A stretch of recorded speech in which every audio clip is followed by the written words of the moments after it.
Did you know that Buddha didn't actually create Buddhism? The Buddha was a spiritual teacher whose life and teachings later became the foundation of what we now call Buddhism.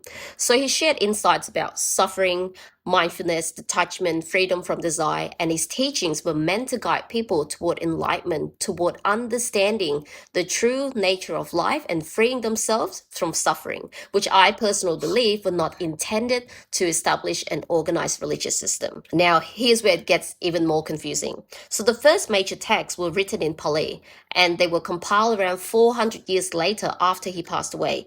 The Buddha most likely taught in a local Prakrit, probably Magahi at the time, but the earliest Buddha scriptures that we have were not written in that language. So that raises an honest question for me.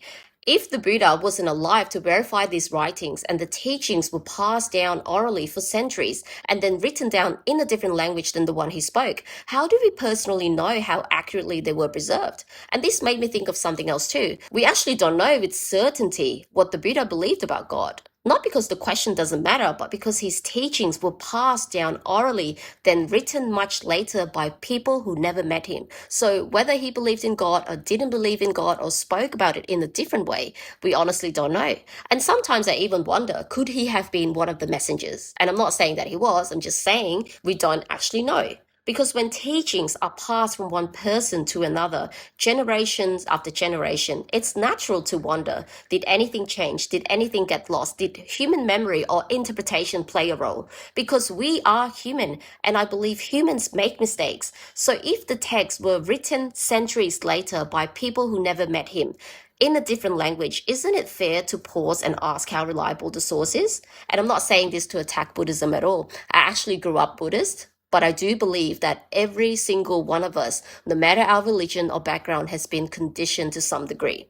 When I started looking into religion more deeply, it wasn't easy for me at all. For the past 3 years, my ego was constantly fighting back because when you've been conditioned from a very young age, your mind doesn't like being questioned. So when I started searching for the truth, my brain would automatically reject anything unfamiliar. It was like this inner voice saying to me, you should just believe what you were taught. Everything else out there must be wrong. And I realized that reaction wasn't faith, it was conditioning. I had to unlearn all the beliefs I carried and allow myself to question. And honestly, that was one of the hardest parts of this journey.